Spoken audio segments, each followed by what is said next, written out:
काय कारण होतं आणि कशा प्रकारे तुम्ही या ठिकाणी निदर्शन केली आहे?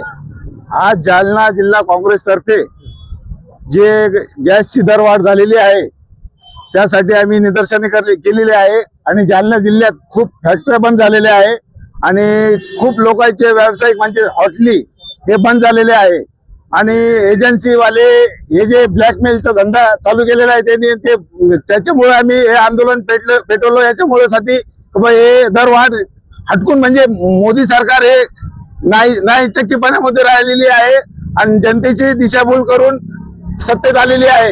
त्याच्यामुळे आम्ही हे आंदोलन केलं आणि जनतेचा दरवाढ पहिलेच भपका वाढलेला लोकांच्या घरात आहे, एकदम महागाईचा हे झालेलं आहे। पण आजच्या कंडिशन मध्ये ही गॅसची दरवाढ झाली तर लोकांना अजून म्हणजे भर पडणार आहे, खिशाला झळ लागणार आहे। त्याच्यामुळं आम्ही नरेंद्र मोदी सरकार और भाजपा सरकारचा जालना जिल्हा काँग्रेस तर्फे निषेध करत आहोत।